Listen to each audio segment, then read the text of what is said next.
Well, a very big welcome to everybody. If you've just arrived, Lynn will be passing around a notepad for you to just put your email down if you want to get a copy of the presentation later.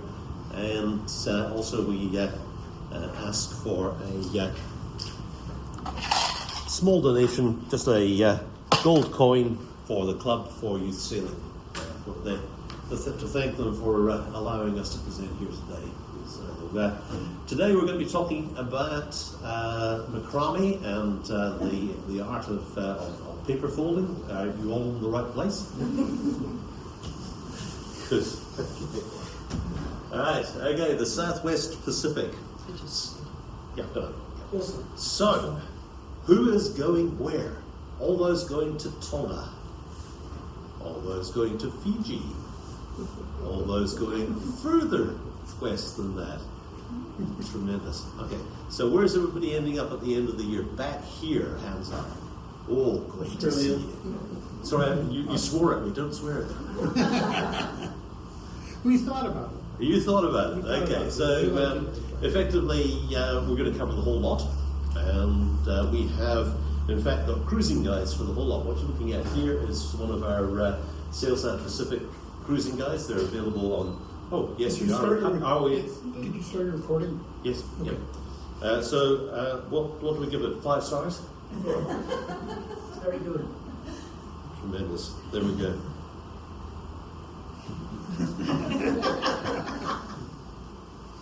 Fair enough. Right. Okay. So on the way to Tonga, Minerva Reefs. So how many of you are going to stop at Minerva? We talked about this yesterday. So there's South Minerva Reef. So the entrance to the reef is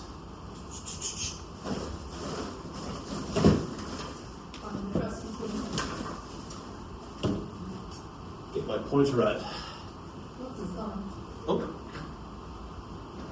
So the entrance to the reef, you can either come through this very narrow one here, which is much easier to see leaving than it is arriving. The normal way is around through here, and all the waypoints are in the app as well. So anchoring here, back of the reef slopes into the water, so that even at low tide there's no reef showing. So if the wind comes into the northeast or north, then I'd get out of Dodge before that happened. So this is the lagoon that I was telling you about yesterday that is fabulous snorkeling and diving, and the dinghy passes around about that location on the reef. So it's, generally speaking, if the wind's coming from the east or the southeast or the south, then South Minerva is well worth a visit. It's a lovely spot, and it's quite bizarre being anchored in the middle of nowhere, with calm water, with waves breaking on a reef, just outside where you are. So that's well worthwhile having a go at. It's only about 30 nautical miles up to North Minerva, and again, one of the beauties about this one is that this reef pass, although it's a little bit narrow, it's probably only 80 meters wide. It's very visual. You just have to be a little bit careful. There is a excuse me a second. Get rid of that. Stand by.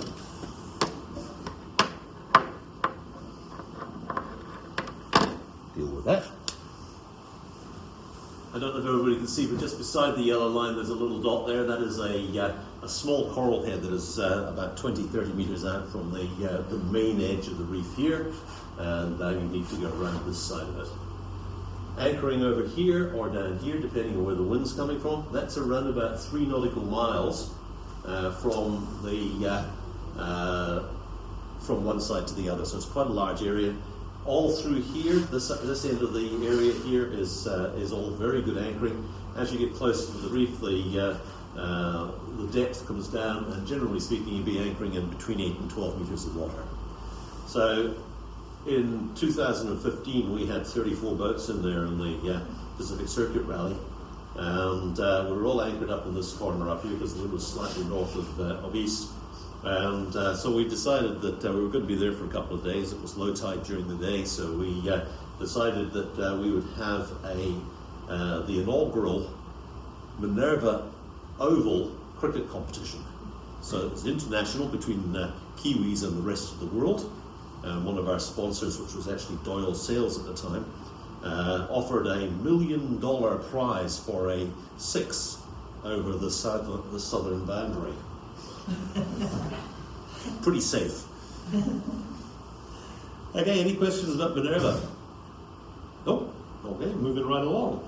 So we're going to do Tonga first. If we go to Tonga, chances are you're probably clear in here in Tongatapu. Some people think this is the best entrance. It is not. Okay, this is the Piha Passage in here.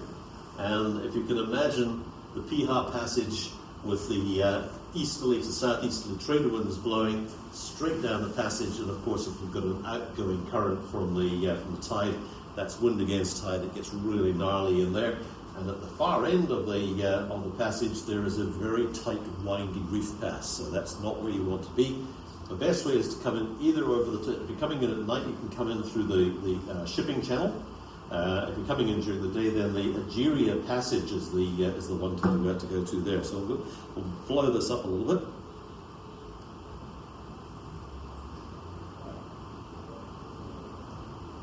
Okay, we're misbehaving here. There we are. Okay, so that's the Egeria Passage there. All the waypoints for that are in the app as well. The shipping route all the way around the top. As you can see, there's a number of shallows down through here. If you've got good light, you can come between all of those. But if you haven't, if you're coming at night time, it's well lit down through into the main area. This is what's called Fa'ua Harbour down here, and that's where the majority of the large ships comes in. It's also a harbour for yachts. It's not the nicest place in the world. It's in front of Tongatapu and Nuku'alofa, which is a little dirty and smelly. Plus it's also excavated out of the reef, which means that the bottom is loose mud over a concrete sort of hard bottom, so you're not going to get much holding in there. And it is stern to. If you are going in there stern to, please make sure that you cut off the lids of some plastic containers and put them on your lines to stop the rats from coming aboard. Okay, have I made my point? Okay, out here, just there, is Pangimotu Island. Now, Pangimotu Island is run by Big Mama Anna and her husband Errol at Pangimotu Island Resort. Now, that's a misnomer because it got completely demolished, unfortunately, when they had the tsunami that came up a couple of years ago. So they are rebuilding, but very, very slowly. There's not an awful lot to do apart from reef revision in Tongatapu. You can get good, there's very good restaurants, bars, and supermarkets, fresh fruit and vegetable market, etc., in Nuku'alofa. If you want to get your hair cut, there's a very good barber. He's about 95 years old, and his hand shakes like that. He's anti-immigration with blue sheep. So lots of things to provision and reprovision. If you've got any damage that you've received or any breakages that you've had on the way up, then that is definitely the place to stop and attend to them. So moving on from there, very little to do on the rest of the anchorages. There is a resort on Atata Island here. The anchorage is in amongst the reef, so it's a little bit difficult, but they will send a longboat out to help you in if you want to go out there for a meal. The best places to go from here are north into the Hapai group. How many people have heard about the Hapai group? Okay, so the Hapai group are one of Lynn's and my favourite places in the Southwest Pacific. It's very rarely cruised because everybody is told by all the locals there that it's impossible to cruise. You're going to hit the bottom, you're going to hit a reef, it's poorly charted, rah, rah, rah, rah, rah. That's only because they want you to stay where their establishments are and spend lots of money with them. So the Hapai group starts at the Mamuka end and runs through. It's about 50 nautical miles long, the Hapai group, and there are at least a dozen really nice anchorages in the Hapai group. So this is one of Lynn's favourite anchorages here. So Lynn, What's the name of it? That's. And if you can say that when you're drunk, Sorry, I got that wrong. That's it down there, H10, beautiful spot. and there's a couple of islands up the train. This one here has the most awesome sandbar, and you'll notice there's a bit of an enclosed lagoon down here. How many people like lobster? Right, you can get lobster at night time there. So just take a Petromax lantern and just, if you've got a Hawaiian sling or anything like that on board, stick them in a bag. Even easier is to talk to the boys that come down, because they actually, believe it or not, down here they have cows running on the two islands, and they're Very inquisitive cows. very- lots of firewood to have a fire on the beach as well. The owners of the land are up here in this island here, but they come down regularly, and if you give the boys $5, £5, they'll probably get you a crayfish for that. So all sorts of different things. Coming up, one of the only anchorages in a westerly is this in here, and again that's nominated in the guide. This one here is special. This is Ualivo. And Ualivo is just one of those magic places. You know how most of the anchorages in the tropics, if you're on an atoll or a small island, there's a reef surrounding the whole thing, so you've got to walk down over the reef in order to get in the water. The northern end of the southern beach here goes from the top of sand right down to the bottom of the lagoon with no reef in the way. So very easy to get ashore, very easy to go swimming off, and the snorkeling at the southern end of the bay are just wonderful. So this reef pass through here, how many divers have we got here? Anybody dive? Yeah, we've got some divers. So on an incoming tide, take your dinghy around and out into here. Has to be reasonably calm weather to do it. And then drift dive along this reef here, through the pass and out the other end. Spectacular. Lots of sharks, so if you're a little bit wary of sharks, nobody's ever been bitten by them that we've had in any of the rallies we've run, but they are inquisitive. They'll come up and say hello, and that can be quite daunting sometimes, but if you're in a group, they generally tend to avoid you. There's usually a couple of resident turtles in that area as well. One of them was about the size of that combination of tables there. Absolutely huge. And Douglas, if the weather's really settled, all that lower area of the southern halfway, there's lots of little islands and things that you can go and explore. It's reasonably shallow in some of the areas, but we brought 2.1 and we've gone into, just quietly gone into little areas and had a little place all by ourselves, away from everyone, and it's just absolutely beautiful. It's magical. The other, thank you, Lynn. The other safe haven in the westerly is this one here. It's at Hafifa, and that anchorage is a little deep. You're going to probably be anchoring in 18 to 25 meters, and you have to be a little bit careful of it because the wind that's coming in from the west is likely, when a frontal band comes through, to switch back to the southeast very quickly, which means that you'll go turning around and be on the lee shore after that. So keep an eye open for that, and away you go. The next place that you can go is just north up here, and we'll go there in a minute to have a look at. So there's Uiliva again, down here, and this is where Pangai is, just up in here. Okay, so Pangai is an area where, bear with me.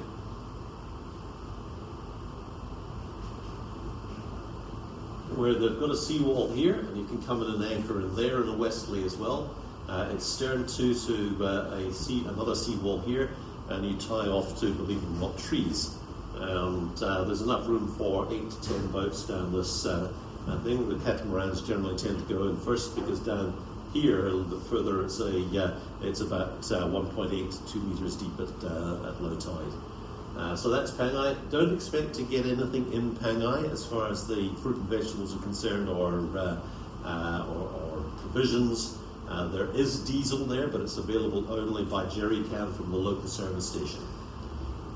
And it depends on where the ferry's been on this water.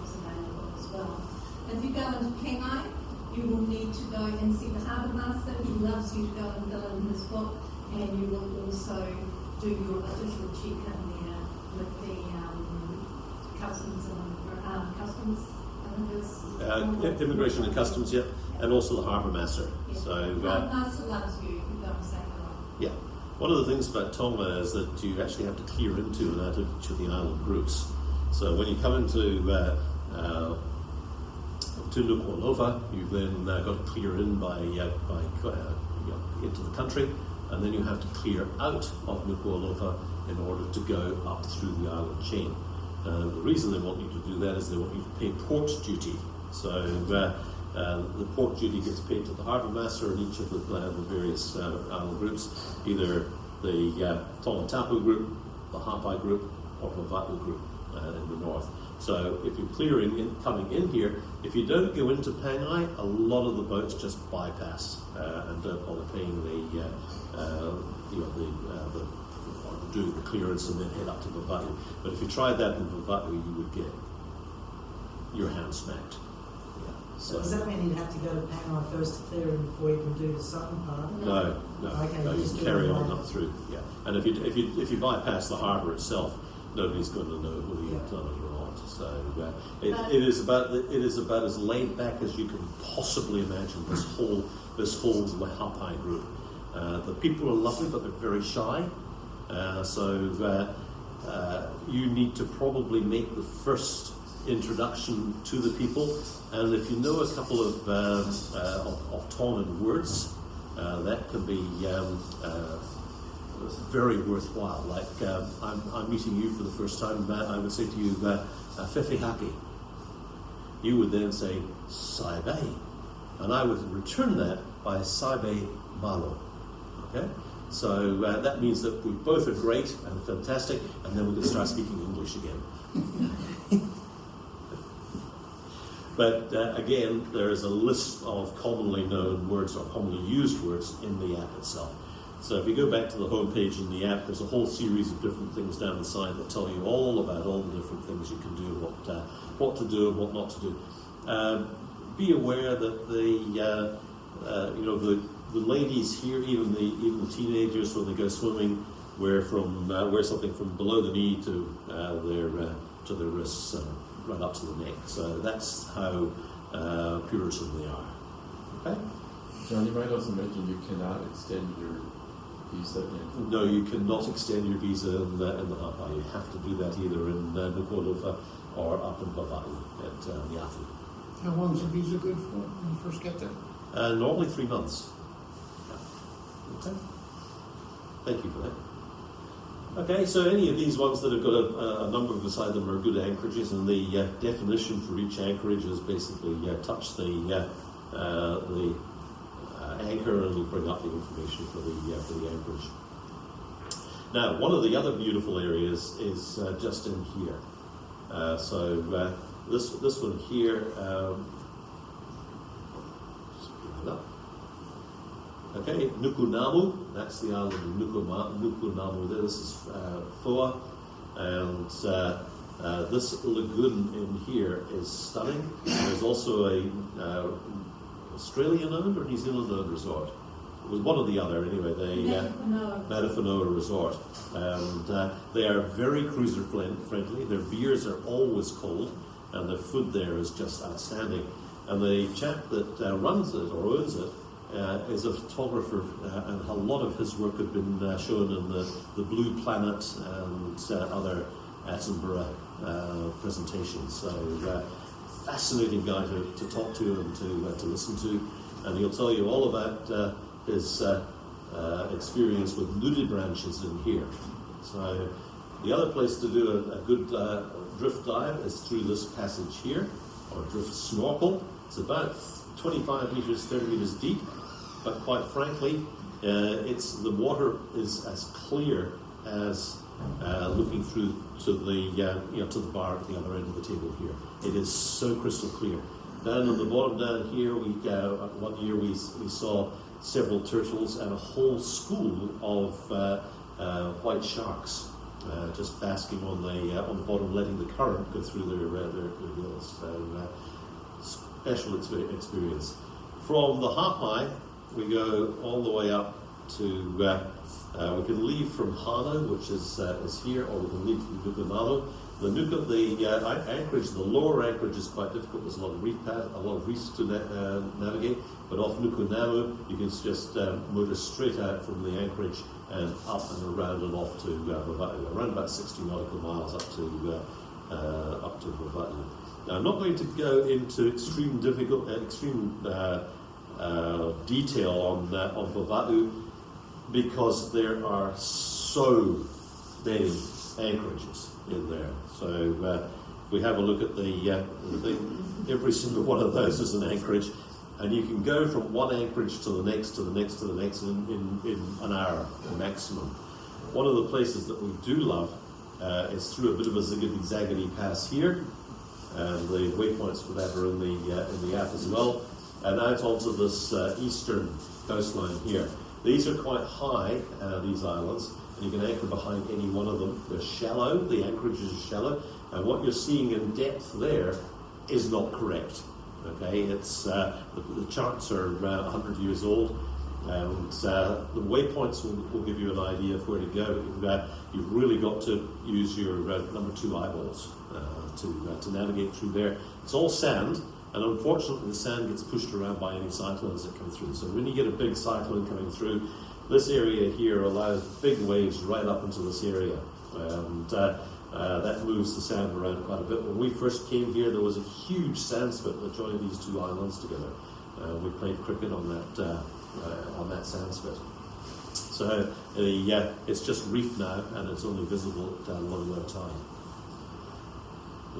As I said, many anchorages, lots of places. If you're going there later in the year, then from roughly July onwards, if you're still there, quite often find the whales and their calves coming into any number of these different areas. The last time we were here in Port Murrell, which is a great little anchorage with a village by it, we were snorkeling with a group of mothers and calves just out around here in the dinghy from the anchorage. So they often come into the anchorage as well in that area around Noko as well. Yeah, tremendous. It's absolutely fabulous. Minerva Harbour, that's where you're going to clear into the area. Now they will request that you go straight there. If you're coming up into the Vanuatu group from the Hapai, they'll request that you come into Minerva Harbour and see the Customs Department, which is down over here. Just bring up the Minerva Harbour. Okay, so Customs Wharf down here, and the immigration, generally speaking, is about there in the main road. It's well marked, and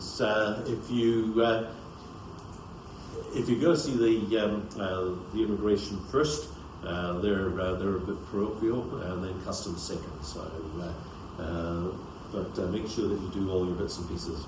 So there's a look at the waterfront. That is the Mango Cafe, and that is a fantastic place to go eating and drinking. It's our main haunt when we're in that area.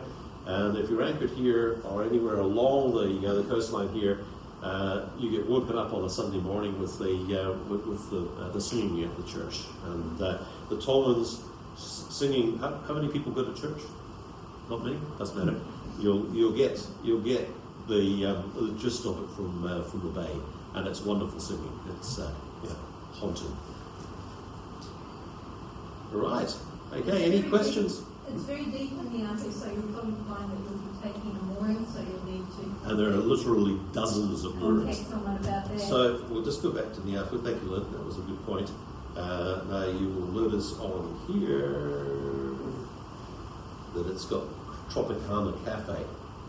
Okay, so Tropicana Cafe there. If you call Tropicana up on channel 16 as you're coming through the entrance to Niafu Harbour, then Greg will put you in touch with the right people as far as the mooring is concerned. He'll know which moorings are available, and he can help you out. He is, however, very parochial about Vanuatu and wants to keep you there, so he's going to try and keep you from disappearing out of the Niafu Harbour at all costs. they do a very good breakfast there. Any questions on Tonga? What's the approximate distance across that? From here to here? Yeah, About 10 nautical miles. Okay, Thank you. so 15 across that's, this way. that's what I was, Yeah, it's, as you say, it's tiny, absolutely tiny. Okay. So, for example, Port Morel in here is only an hour out from the Auckland so Harbour. it's not a big deal to go in and check in first. Not at all. No. In fact, you're probably going to want to go and re-provision anyway. There's plenty of good supermarkets and bars and restaurants and everything in there as well. So, well worth it. Any other questions? Yeah. What do they have? What restrictions do they have for what you can bring in food-wise? If you're coming into Nuku'alofa, just the standards as far as fresh fruit and vegetables is concerned. They want to make sure that their fruit and vegetables aren't damaged by anything that you might bring in with it. So just discard those more than 12 nautical miles offshore, or the quarantine officer will take them when you clear it. And meat's not a problem.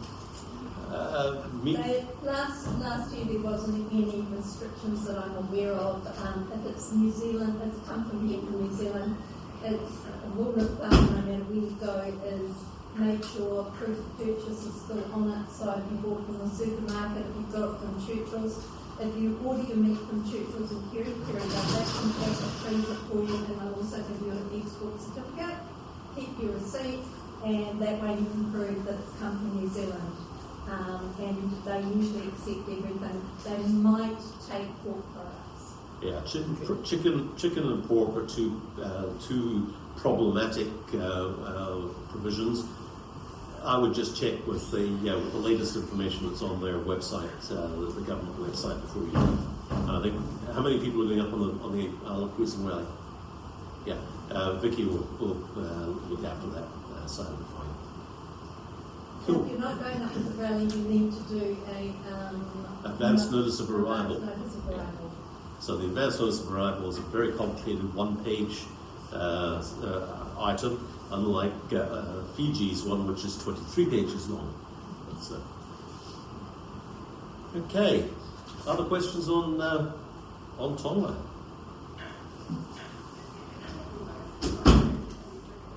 Okay, so we're going to go out from Vanuatu across to or the Hapai. You can actually clear out of the Hapai to go west. So from Vanuatu, you can draw basically a straight line straight through the live route just south of Vanuatu here. And again, when you tap on that one, it'll bring up the waypoints for that entry pass. And it takes you straight past the bottom of Vanuatu, straight up the Koro Sea and into Sabu Sabu here. And Sabu Sabu is just one of those wonderful little tropical ports. It's got absolutely everything you can stick at, and but at a pace that is definitely tropical.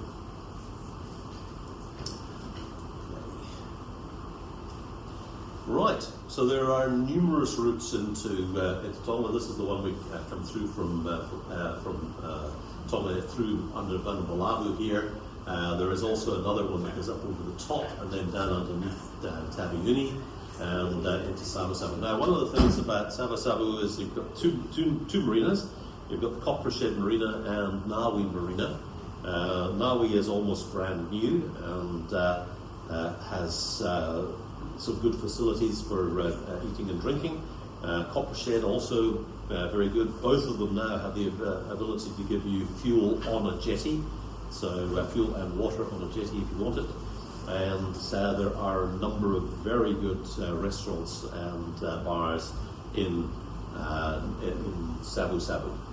There's also a couple of places that you can go to swim in a freshwater pool. The Daku Resort, which is I'll just zoom in on here. Okay, so that's the Nakama Creek there, which is Sabu Sabu on this side. Nawi Island is here, Coppershed is here, and down about here on the way along the coast out towards Cousteau's Resort and Cousteau's Bay is the Daku resort that loves you to come and swim in their pool and buy a beer and enjoy yourself for the day. We'll go to Savo Savo. So that's essentially a good look at everything there, and there's all sorts of information on Savo Savo in the app as well. Any questions on Savo Savo? Why do we go to Savo Savo? We go to Savo Savo because it's on the eastern end of Fiji, and that means that everything from there is easily accessible, even the lagoon. But everything to the west of Savo Savo is all downwind, so it makes it much easier than going in on the Lautoka side, for example, the western districts, because you've then got to climb uphill all the way back to everywhere else other than the Yasawas and the Mamalitas. So just a quick one before we leave Savo Savo, when you're calling out, when you're coming in to Savo Savo, don't try and call them too early. Wait till you get almost to the wharf, because both Coffee Shed and Nawi Marina have got limited bandwidth on their VHF, so they won't hear you any further out. So one of the reasons for that is this area here is a huge hill behind Savo Savo, so 600 or 800 feet high. So you have to really get to this point here before you make contact. They'll send a longboat out to bring you in, and generally speaking, you only need to do that the first time you come in when you're going in to do your clearance into the country. I'd wait to don't try and go in at night. No, there are reefs and there are marks missing, and there are other boats and mooring balls all the way up the creek. So nighttime entry, not really on. If you want to, just hove to in this area down here and drift until the morning, or time your entry to come in during the day. And also keep an eye out coming down that coast for the hill huts. Yeah, so down this coast here, up to about 500 metres off the coast, you'll find the Peril Farms. They're basically suspended off buoys, and you'll need to stay outside them on the way in. Cousteau's Resort's a good anchorage. That's Cousteau's anchorage in here. And Cousteau's Resort, if you've got very deep pockets, Cousteau's Resort is lovely, but it will be Western culture pricing. So 50 US dollars for a main course, for example. A bottle of wine, yeah, take out a second mortgage. Okay? So from Cousteau's Resort, we normally use the anchorage at Cousteau's to jump off to go to the east. You need to wait for a reasonably good weather window. If it's blowing southeasterly, not a problem. If it's blowing southerly, even better. But if it's blowing easterly, then you're going to be head to wind to get that first 30 miles up to about here when you get into the lee from Taveuni Island. There's a very good resort down here, Paradise Taveuni, which is a fabulous anchorage. And this is the Somazona Strait. So you divers, you've got 3 of the world's top 10 dive spots, according to Paddy, in that area in here. Okay, so this resort down the bottom down here will give you a discount on your diving, and particularly if you buy a package. Or there are 2 other dive operators that look out of Viani Bay, which is in here. Again, all of the anchorages and all of the reef passes are all well marked and waypointed in the app. So that is taken looking back across from the back of Viani Bay over towards Taveuni.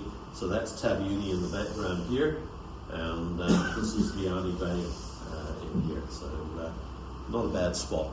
One of the beauties about Viani Bay, this area up the end here is protected from virtually everything by the island here. It's also sand bottom, but it's reasonably deep. It's 20 to 25 meters deep. So you'll find that a lot of anchorages in Fiji are either very shallow or very deep. Okay. Questions? Deathly silence. Don't miss this area. It's a beautiful area to spend a lot of time with. You can go slightly further north. And just be aware that off the main township on Caledonia, the locals are not that keen for you to stay anchored there. So one of the things we've always done is you can either be in Vianney Bay and go over by longboat over to Caledonia to do your shop, or down at Paradise you can get a van all the way up. It's quite a long way up, but you get to get a bit of a scenic drive and go over the date line. You get to stand 1 foot on either side of the date line. That's the date line down through there. And for those that are adventurous, you can go to the water slides, which are natural rock water slides. So there's all sorts of They're things. just up towards the main village on Caledonia. It's one of the Just ask, get a taxi driver to take you around. Taxis are cheap as chips, so get them to take you around. There's also a beautiful, down in this area down here, there's a beautiful national park. How many people like hiking and walking? Right. Well, this is a perfect example of Fiji's natural beauty. Taveuni is called the Garden Island, and it's called the Garden Island because it gets a lot of rain. You know, it's basically straight across the trade winds. This is 3,000 feet high through the middle of the island, so it's a very big brick wall in front of the trades. You get a tremendous amount of rain on the eastern side, and some flow over onto the western side, which generally speaking is like that photograph we showed you earlier. Beautiful clear skies straight across that way. So, with any of the village visits again, you're doing seru-seru? Not in the main villages here. They're more where you get your supermarket stuff and that sort of thing. But if you were to come around into Gamia, for example, and then anchor off one of the villages up here. So what we do normally is we'll come out of the Soma Strait up around the top of Taveuni if we're going to go down to the Laugroup. The reason we want to do that is we want to get as far to the east as we can before we leave to go down this way to the thing. So we want to leave either in very calm weather and motor down to Vanuatu, or we want to leave in an easterly, which will be tight reaching down, or a northerly, northeasterly. And northerly normally means that there's going to be some rain. So you've got to be aware that travelling in rain when you're going in through another reef pass is not advisable. So there's 3 rules with regards to going through a reef pass. Number 1 is somebody on the back looking. Number 2, sun over your left shoulder. Number 3, wear Polaroid sunglasses. Really good quality Polaroid sunglasses to cut through and make sure that you do it on a sunny day. That's actually 4. There you go. The Okay. tracking's reasonably good, but don't trust it. We've basically validated all the waypoints in the app, so we've sailed those routes ourselves. So coming out of here, you can either this Matangi island up here is quite good fun to jump off from. You can go up through here and down, or you can come out through the bottom. There's a beautiful anchorage in here as well. You can come down through and out towards Vanuatu. And with that, we will get to it in a tick. Okay, the Laugroup. Now, the Laugroup is long. From one end to the other, it's 125 nautical miles. So, starting off here in Vanuatu, there is so much to see and do here. So, first area of exploration is around what they call the Bay of Islands, which is not the Bay of Islands here in New Zealand, but in this area in here. That is absolutely stunning.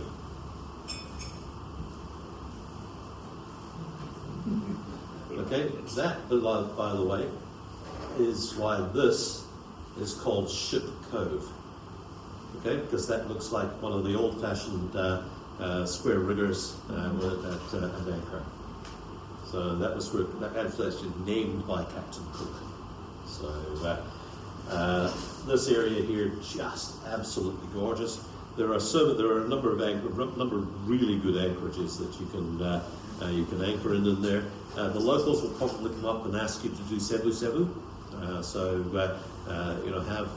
Have some kava. You'll be able to get kava in plenty of places in Savu before you leave. I would get probably, depending on how long you're going to be in the Palau, I would get 4 to 6 lots of kava.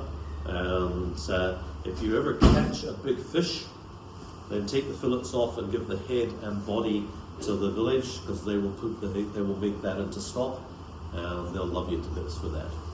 Okay. Now, one of the things that they've been asking for a little bit more recently is a donation towards conservation, a conservation fee. There are a number of places, Ongea and Falanga down the bottom of the Lau group, are looking at a 60 Fijian dollar, about 30 or 25 American dollars for a conservation fee. They're not supposed to. They're supposed to, under the Constitution, either take sevu or charge you, one or other, not both. But they're Fijian, so anything goes. Okay, so around the corner we've got Vanuatu Harbour, and this plantation up here and the house is owned by the people that own the Coppershed Marina in Savu, and that is the Royal Exploring Isles Yacht Club. It has nobody there, but it's a structure and a building, and it's quite nice to go up there and have sundowners on the deck up there. So we quite often, if we've got a group of people, we'll buy a sheep or a calf from the plantation up here, and they'll send the boys down, dig a numu pit, and have a potluck feast with the numu, with vegetables and meat there. So talk to the guys up the top, and they'll look at it. They'll organise it for you. Plenty of places to anchor, and you're anchoring in this area here in about 8 to 12 meters of water. A little bit further down the outside, we got to go to here. This is the area on the bottom end of Vanuatu. Lomo is the district centre. You won't get anything there, but there is a hospital there if you've broken your leg, or you've let a coral cut fester or anything like that. This one here, Susui, is one stunning place. Okay, so I don't think I've got a photograph in here of the what they call the hidden lagoon in here. Absolutely amazing. So the village will actually take you for a tour right through the hidden lagoon. There's inlets and outlets, and just fabulous. They have a local oyster too that they will cook. That's right, I forgot about that. That they will cook up for you, and they're actually quite delicious. They're very different to what we know of as oysters and North Pacific oyster. Yeah. So the Tonga Pass is a good place to leave to go down to the Lau group, and I won't go through the whole Lau with you, because there are quite literally dozens and dozens and dozens of places that you can go and explore, and most of the top ones are explained within the app. So what we are going to do is we're going to go down to the southern end down here, and that is Fulanga. Fulanga is an interesting one, because some people spell it with an F, some people say it's with a V, some people say it's Fulanga, Vulanga, or Fulaga. The locals don't mind what you call it. This is another area that we'll ask a conservation fee for, but as you can see, there are dozens and dozens of anchorages. The main village is off this bay here. I'll see if I can see if we can get another.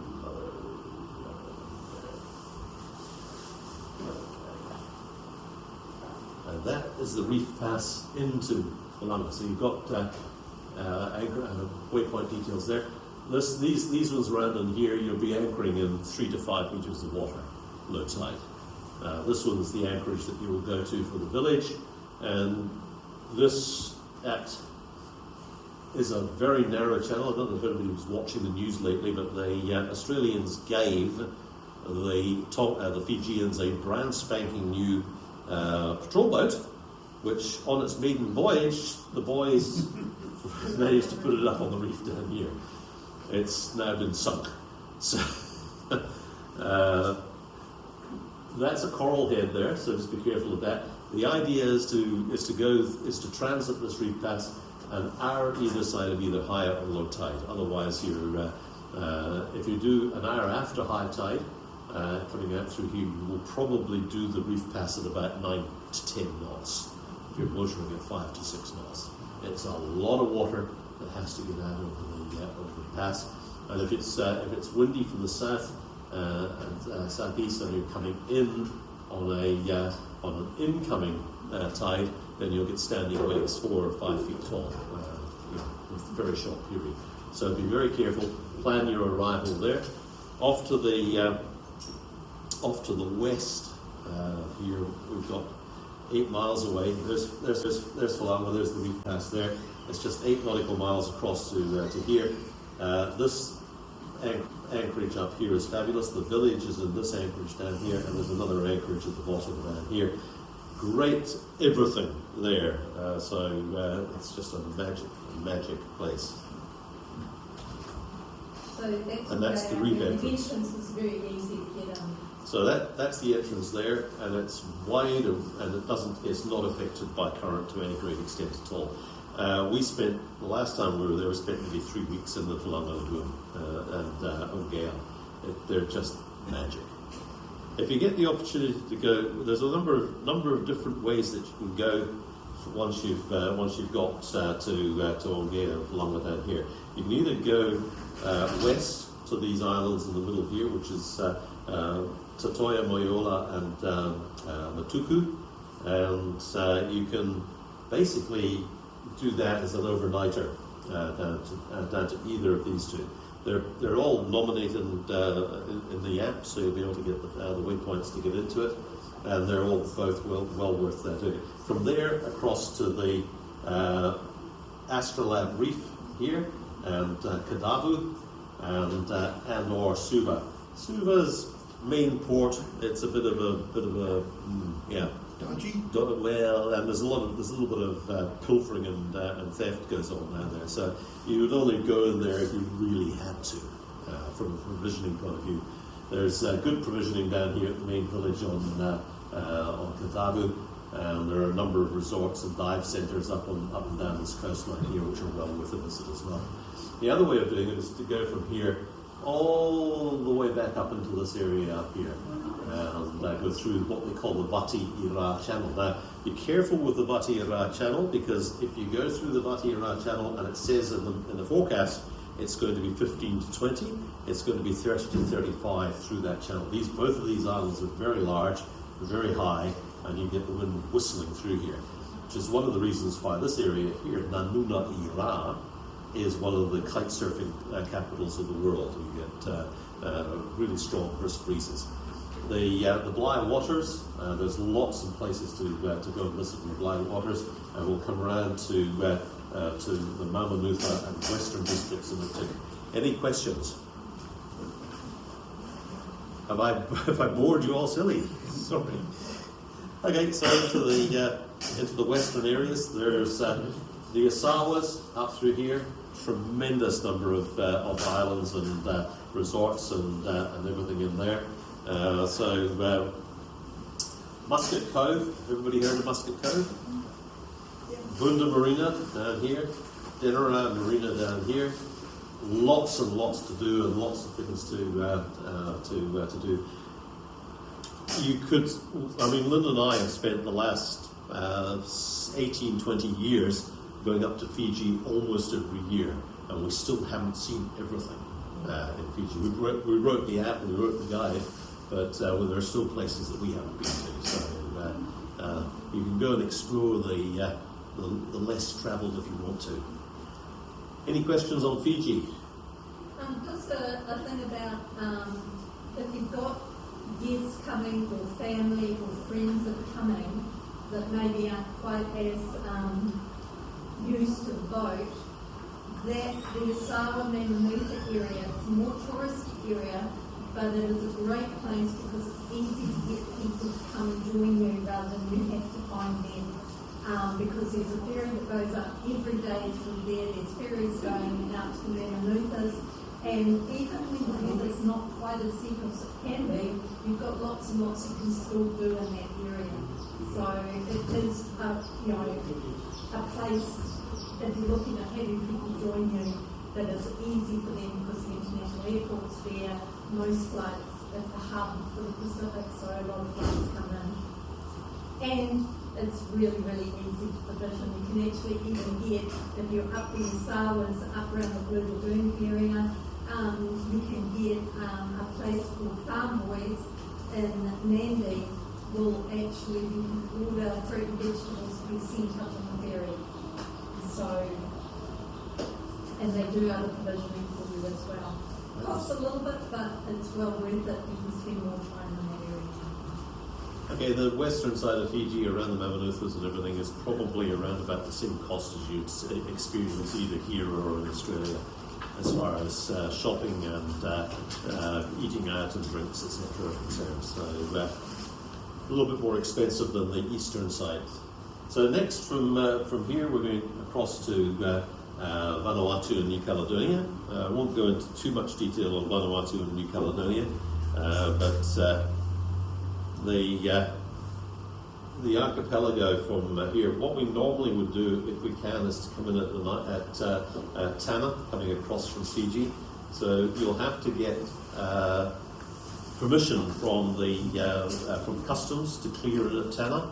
It's written permission. You just send a letter saying, "Hi, I'm Joe Vlogs. I want to stop in at Tanna. I want to clear it at Tanna on my way to Vanuatu." They'll write you back with all your asking you for some details, and then they'll issue a letter of authority for you to stop there. Well worth it, because one of the things that you'll find at Tanna is Mount Yasar. And Mount Yasar is over here. It's the only live volcano in the world that you can go and stand right at the edge of the volcanic crater and watch huge globs of lava go 1,000 feet into the air and back down again. So, Without safety rails. Without safety rails, without anything, yes. So be careful. Do what your guides tell you to do. A group of Japanese tourists decided they wanted to go off on their own a little while ago, and they still haven't found them. They believe they are under about a lava pancake that's the size of a double-decker bus on its side. So they haven't actually excavated them out yet. So don't go where you're not supposed to go, effectively. You've also got the John From cult down in Tanna as well, which is quite interesting. John From was developed as a part of the Second World War, when the Americans used to airdrop all their goods, all their provisions to the fleet onto the islands, and the boys would then go off the boats and get them up. Well, 50% of those missed their target, and the John From cult came about from it's from John, who were the names that they associated with the Americans, and of course if they saw one land they went and grabbed it. So and they're still there. They're still the cult now. Afate up here is the main centre, and up through this chain here, absolutely beautiful. If you're going to go to New Caledonia from Vanuatu, then Afate is the place to leave from, and you'd want to do that in an easterly or a northeasterly. If you try and get from here to there in a southeasterly, you won't make it. It blows up through this area down up through here. What happens in a northerly or a northeasterly is that you've got maybe a day and a half of that to get from there to there, and generally speaking, it's going to be light, but it might be wet. That's the time to do that trip.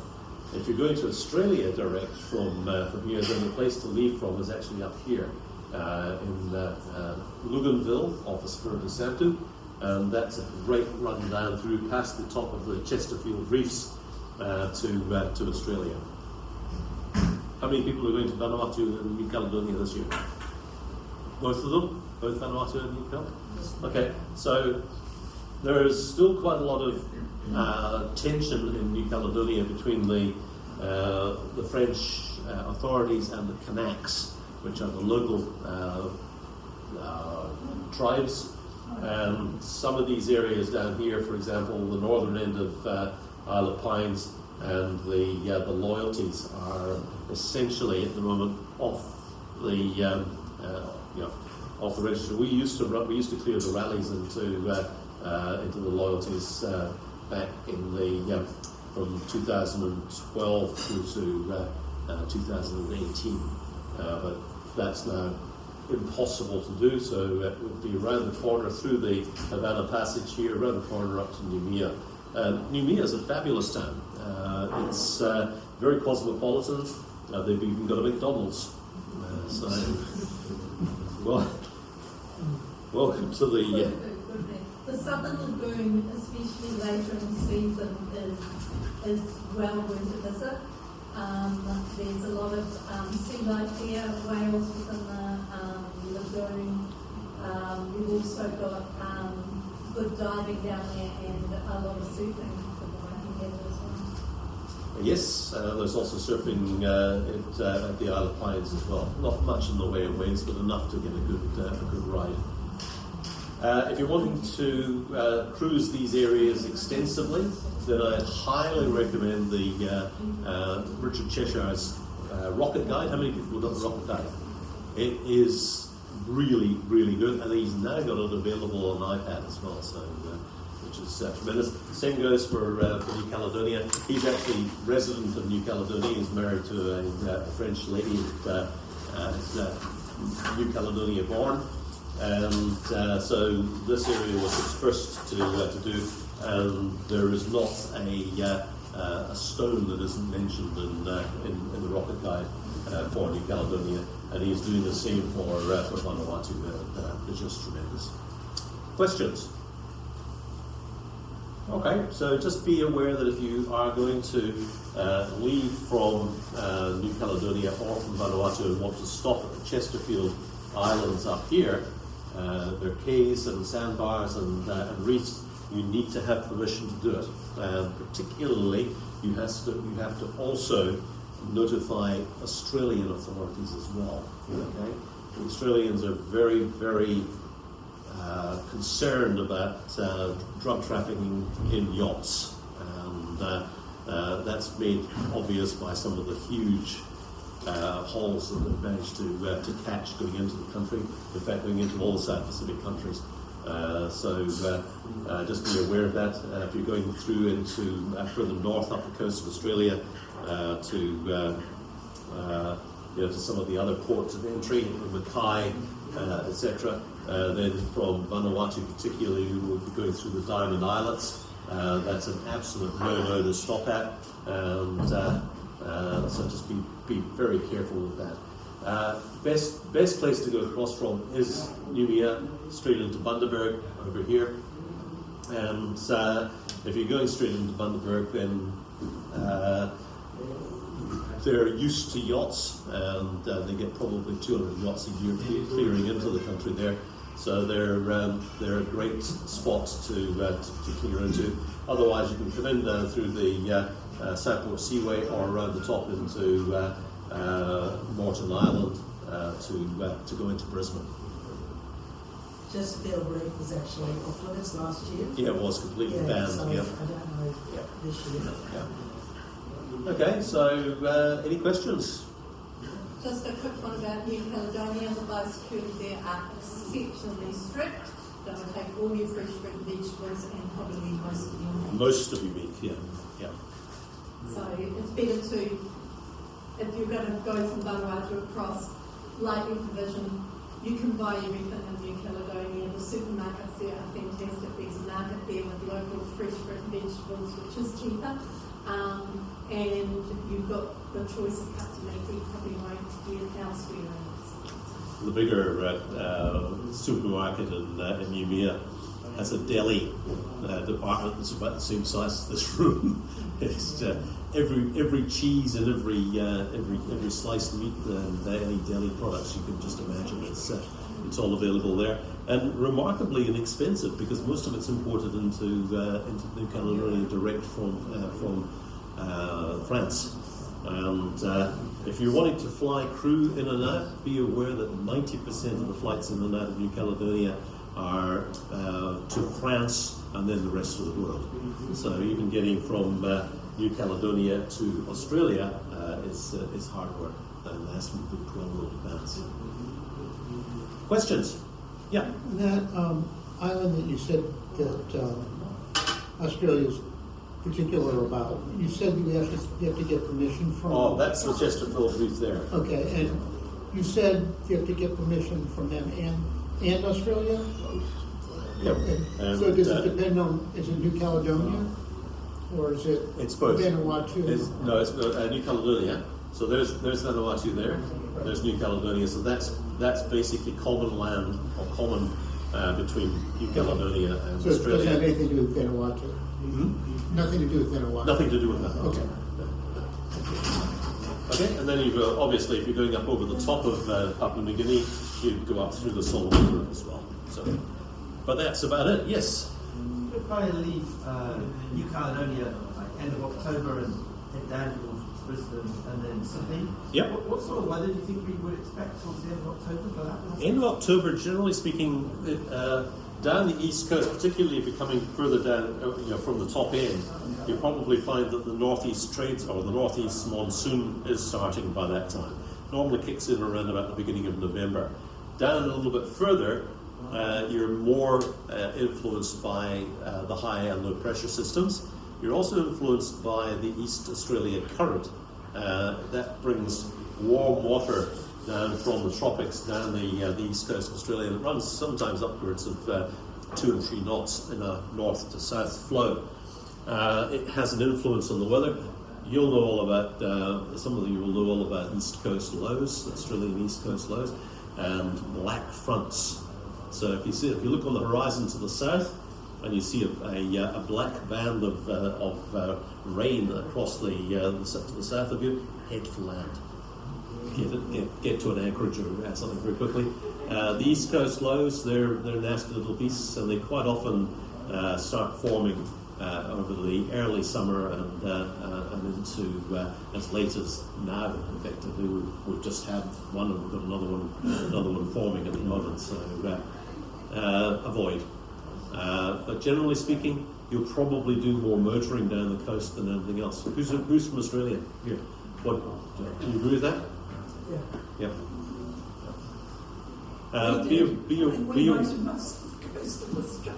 Be aware also that most of the coming down the coast, once you come down further from the bottom of the Great Barrier Reef, you'll find that most of the southern Queensland and northern New South Wales ports or anchorages are bar entrances.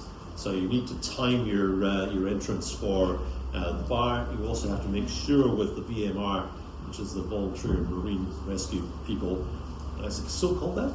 No, it's what was it? Coast Guard? Yeah, they've merged sort of Coast Guard And VMR together. Marine Rescue. Yeah. Okay, so if you get in contact with them, they'll give you the state of the bar. They won't give you any instructions because that's not their job. It'll be up to you. But there's also a lot of regulations regarding what you have to do in order to come in over a bar entrance.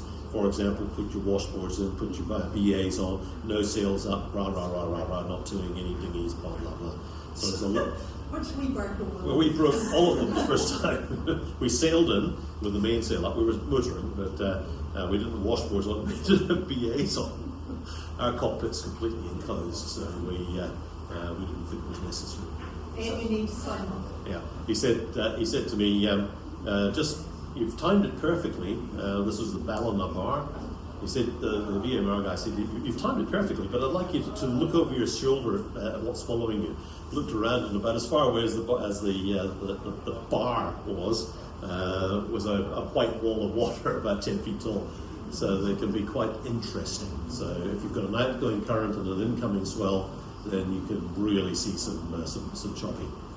Some of the bars, like the Wide Bay bar, has actually got virtual markers on your chart plot. Yeah, they have. Well, the Wide Bay Bar is at the bottom of the Great Sandy Straits, Fraser Island, and that actually moves anything up to 5 nautical miles up and down the coast on a regular basis. So it's necessary to get the latest information and time it right. We came out of the Wide Bay Bar in absolutely flat conditions.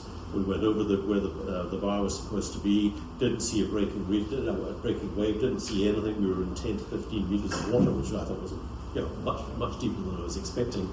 And we had no problem at all. We sailed down the coast, and some of the boats that had left from Tin Can Bay an hour after we left were reporting, I heard on the beach, this is horrible.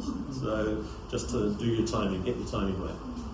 Any other questions? And the marine rescue guys are really good. They'll quite often give you a call if you give them their number and if you've never done it before, and they will just talk you through what they would expect you to do. Okay, so just be aware also that the east coast of Australia, that's only the halfway stage there. It's huge, and it takes you a long time to go from one end of the place to the other. We came in at Mackay and ended up going out of Hobart back to New Zealand, and we were just utterly amazed by how big Australia is. The other thing that's well worthwhile if you're going to Australia and heading down to Sydney is New Year's Eve. New Year's Eve in the harbour is just wow. Insane. Get there early. Yeah, get there early. Get yourself a good spot. But it's just once it gets dark and the fireworks goes out and the music and everything, it's just lots of families because there'll be boats very, very close to you. yeah. Oh, it's just like being out in the bay. Or very. We have a little place called Islington Bay in Auckland, which is the place where everybody on a Friday night disappears out of Auckland. So it's only about 8 or 9 nautical miles out of Auckland. And if you anchor here and somebody else is anchored where the bar is, by morning you'll wake up with 5 boats between you and the bar. So that's the same sort of thing that you'll find in Sydney Harbour. Yeah. Okay, guys, any other questions? Thank you for coming.